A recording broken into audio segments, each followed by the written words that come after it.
Very good morning, my dear students.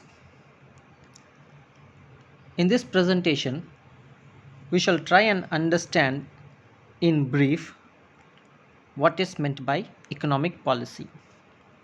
எல்லோருக்கும் காலை வணக்கம்.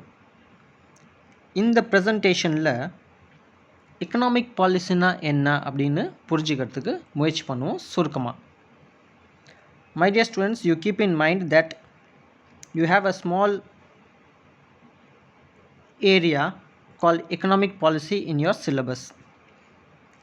Otherwise, this is a separate subject, separate chapter altogether, and there is no need to go into the details of it. But because this concept is included in the syllabus, I want you to understand, I want you to have a good understanding about the concept or the meaning of economic policy. பசங்களா, இந்த economic policy அப்படிங்கிறது ஒரு தனி chapter, தனி subject கூட. இது டீட்டெயிலாக போகணுன்னு அவசியம் இல்லை, போகவும் முடியாது, அதுக்கு டைமும் இல்லை. இருந்தாலும் எக்கனாமிக் பாலிசி அப்படின்னு உங்களோட ஃபஸ்ட் சாப்டரில் சிலபஸில் இன்க்ளூட் பண்ணியிருக்கிறதுனால எக்கனாமிக் பாலிசினா என்ன அப்படின்னு உங்களுக்கு தெரிஞ்சிருக்கணும், புரிஞ்சிருக்கணும்னு நான் நினைக்கிறேன்.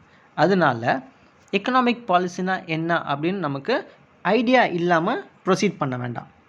My dear students, I don't want you people to proceed further without understanding what economic policy is. Okay. In this particular slide, economic policy na ennaanu solranga. In this particular slide, you will understand what is meant by economic policy. Economic policy refers to the actions that governments take in economic field. Okay.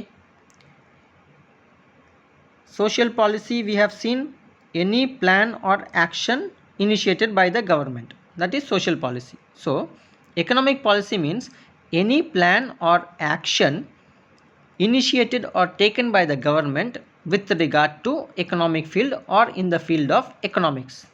As simple as that. Social policy na என்னன்னு பார்த்தோம், plan R கவர்மெண்ட்டோட அரசாங்கத்தோட நடவடிக்கை அப்படின்னு பார்த்தோம். இப்போ இங்கே economic பாலிசினா என்ன அப்படின்னு பார்த்தீங்கன்னாக்கா, பொருளாதார கொள்கை அப்படின்னு சொல்கிறோம் இல்லையா. எக்கனாமிக் பாலிசினா என்ன அப்படின்னு பார்த்தீங்கன்னாக்கா, ஒரு அரசாங்கத்தோட பிளான், திட்டம் இல்லைன்னா நடவடிக்கை. எந்த ஃபீல்டுன்னு பார்த்தீங்கன்னாக்கா எக்கனாமிக் ஃபீல்டில் பொருளாதார சம்மந்தப்பட்ட அரசாங்கத்தோட எந்த ஒரு திட்டமாக இருந்தாலும் எந்த ஒரு நடவடிக்கையாக இருந்தாலும் அதை எக்கனாமிக் பாலிசின்னு சொல்லுவோம். Okay. Any action or any plan which has a direct or indirect bearing on economics, it is economic policy.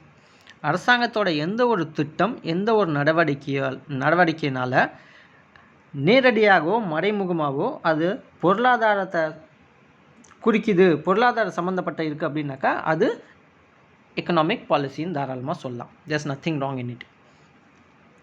Now these generally include, that means economic fields generally include the interest rate. So economic field அப்படின்னு பார்த்தோம் இல்லையா, economic ஃபீல்டில் என்னெல்லாம் விஷயம் அடங்கியிருக்குன்னு பார்த்தீங்கன்னாக்கா various areas that R included in economic field. Here it is explained. It includes interest rate. Interest rate means when I go and deposit my money in the bank gives me an interest. Interest rate என்ன, என்கிட்ட பணம் இருக்குது, நான் பேங்க்கில் போய் deposit பண்ணனாக்கா bank வந்து எனக்கு பணம் டெபாசிட் பண்ணுறதுக்கு வட்டி கொடுக்கும். அந்த வட்டி என்ன விகிதம். If I am going to take a loan from the bank will charge interest from me.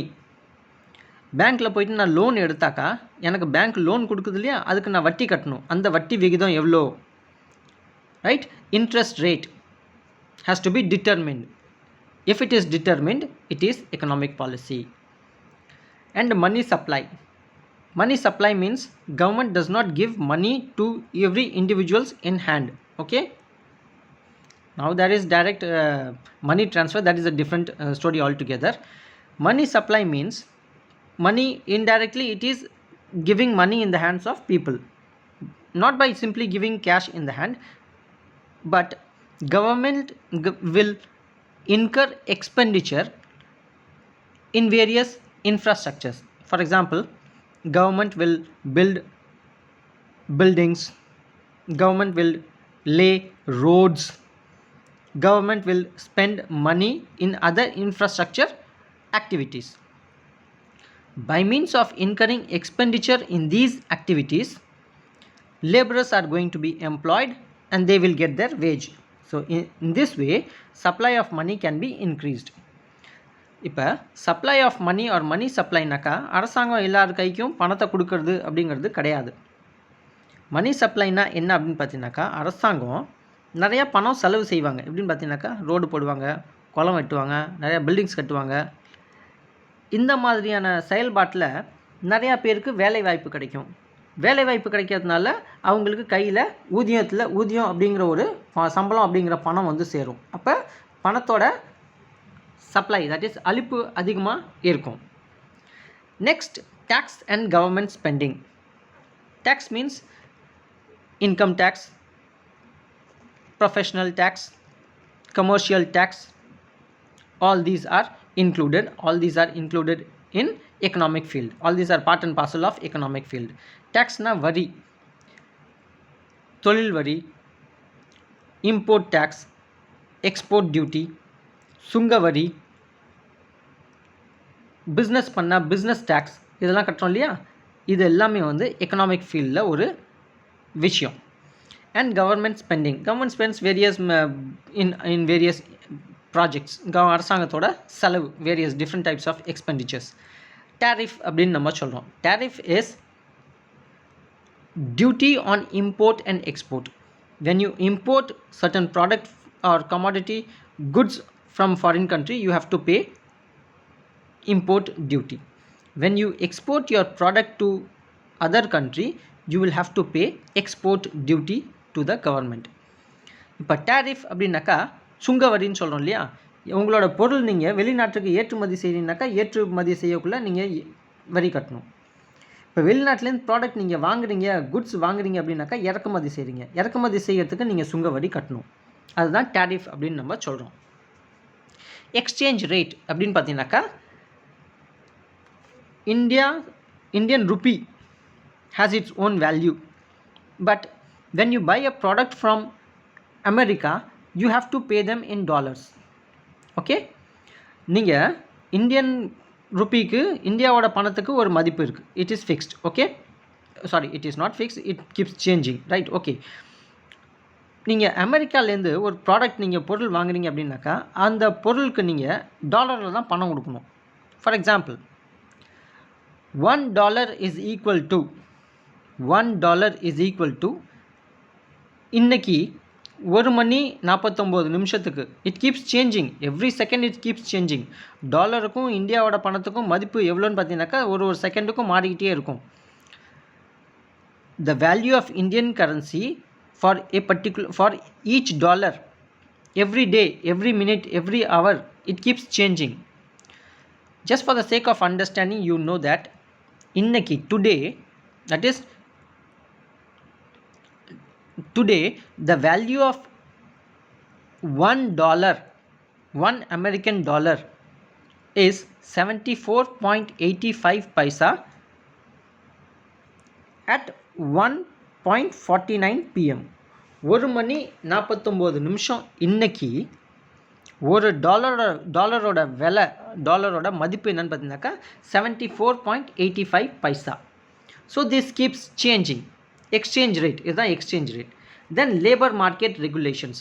Labour market regulations government will have to control. Government will play a crucial role in controlling the labor market. It has to be controlled. Appa, it is also related to economics and many other aspects of government. Apart from these, which I have mentioned just few minutes back, and there are many other aspects or issues which are related to government and they make their policy in the field of economics. இப்போ நான் சொன்ன examples அன்னில இன்னும் அரசாங்கம் நிறைய விஷயம் வந்து economic ஃபீல்டில் policies frame பண்ணுறாங்க. Now, here in this particular slide, we shall try and understand a few of the examples of social policy we have already seen, but here we will try and understand in a better manner. இந்த particular ஸ்லைடில் social policy அப்படிங்கிறதுக்கு ஒரு சில எக்ஸாம்பிள்ஸ்னால் என்ன அப்படின்னு நம்ம பார்ப்போம். ஏற்கனவே முன்னாடி ஸ்லைடில் பார்த்தோம், பட் இந்த ஸ்லைடில் இன்னும் ஈஸியாக புரிஞ்சுக்கிறதுக்கு முயற்சி பண்ணுவோம். Examples of social policies include, இப்போ social policy examples of economic policy. Economic பாலிசியில் என்னெல்லாம் விஷயம் இருக்குது அப்படின்னு பார்த்தீங்கன்னாக்கா, decisions made about government spending and taxation. Any decision made by the government which has a direct bearing on its spending and taxation is an example of economic policy. அரசாங்கம் ஒரு முடிவு பண்ணுது. அரசாங்கம் A or Bக்கு எவ்வளோ செலவு செய்யணும், எவ்வளோ வரி செலுத்த வேண்டும், எவ்வளோ வரி கலெக்ட் பண்ணணும் அப்படின்னு முடிவு பண்ணுறாங்க அப்படின்னாக்கா இது எக்கனாமிக் பாலிசியோட example. Another example is about the redistribution of income from rich to poor. That means redistribution means government takes money from the rich by means of taxation, by means of imposing taxation for the rich, and they take this money and redistribute and give it to the poor in the form of various welfare schemes. This is what is called as redistribution of income from rich to the poor. அப்படின்னாக்கா அரசாங்கம் பணக்காரவங்கள்ட்டேருந்து வரி மூலமாக பணத்தை வாங்கி இதை திருப்பி ஏழைகளுக்கு கொடுக்குது. கையில் பணமாக கொடுக்கல, இந்த வரி மூலமாக வசூல் பண்ண பணத்தை பலதரப்பட்ட நலத்திட்டங்கள் மூலமாக நலத்திட்டங்களில் செலவு செஞ்சு ஏழை மக்களுக்கு உதவி செய்கிறாங்க. அதான் redistribution of income from rich to poor. பணக்காரவங்கள்ட்டேருந்து ஏழைக்கு போகக்கூடிய பணம். அனதர் எக்ஸாம்பிள், வேறு ஒரு எக்ஸாம்பிள் என்னென்னு பார்த்தீங்கன்னாக்கா, about the supply of money. About the supply of money அப்படின்னு பார்த்தீங்கன்னாக்கா, இங்கே பணப்புழக்கம் அப்படின்னு சொல்கிறோம் இல்லையா, அதுதான் supply of money. Government will not supply money, but government will ensure that there is sufficient supply of money in the market. அரசாங்கம் பணம் வந்து சப்ளை பண்ணாது, பட் அரசாங்கம் வந்து it is a duty of the government and also the duty of the central bank, that is the Reserve Bank of India. Economic students will understand in a better manner. It is also duty of the Reserve Bank of India to ensure that there is enough supply of money in the market through various banking system. So any decision made with regard to supply of money by the government, it is economic policy. Now to conclude, we'll try and understand that the effectiveness of economic policies can be assessed in one of two ways known as positive and normative economics. இப்போ economic பாலிசியோட எஃபெக்டிவ்னஸை வந்து எப்படி judge பண்ணுவீங்க, எப்படி assess பண்ணுவீங்க அப்படின்னு பார்த்தீங்கன்னாக்கா ரெண்டு விதமாக புரிஞ்சுக்கலாம். ஒன்று வந்து பாசிட்டிவ் எக்கனாமிக்ஸ், இன்னொன்று வந்து normative economics. So simply I repeat once again my dear students, whether the economic policy has been effective or not, how do you judge, how do you assess, how do you come to a conclusion? You come to a conclusion based on two ways. One is positive economics and the other one is normative economics. This is pure economics. Economic students will know better. Economic students will be able to understand in a better manner. Just because I have listed out positive and normative economics, it is my duty to explain what is positive and normative economics. இப்போ economic ஸ்டூடெண்ட்ஸுக்கு positive economics, normative எக்கனாமிக்ஸ்னால் என்னன்னு தெரியும். இப்போ நான் இந்த ஸ்லைடில் positive and normative எக்கனாமிக்ஸ்னால் என்னன்னு சொல்லிட்டேன் அப்படிங்கிறதுனால பாசிட்டிவ் அண்ட் நார்மேட்டிவ் எக்கனாமிக்ஸ்னால் என்னன்னு நீங்கள் தெரிஞ்சுக்கணும். Because there is lot of technicalities involved in this positive and normative economics, I may not be efficient in explaining you in Tamil. இப்போ இந்த பாசிட்டிவ் அண்ட் நார்மேட்டிவ் எக்கனாமிக்ஸில் நிறைய technicalities words இருக்குங்கிறதுனால அதுக்கு தக்க தமிழ் வார்த்தை தெரியாததுனால please bear with me. I will try my level best to explain you in simple terms in English. Positive economics. Positive economics is objective and fact-based. Where the statements are precise. That is exact, descriptive and clearly measurable.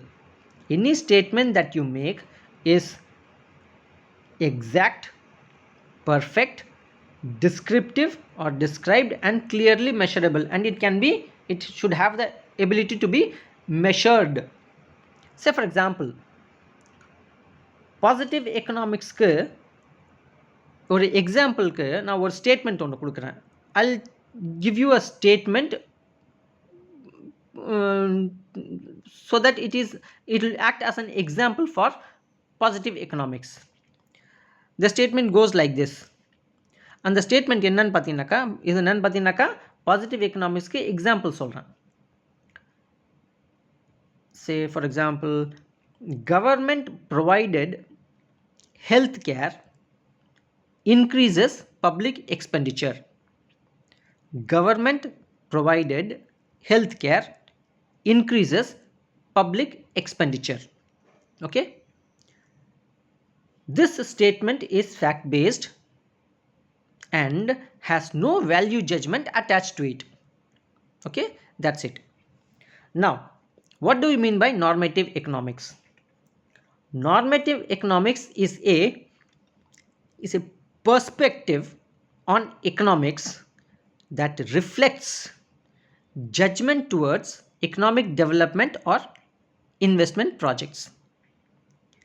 It is a perspective, that is normative economics is a perspective on economics, okay, that reflects judgment towards economic development or investment projects.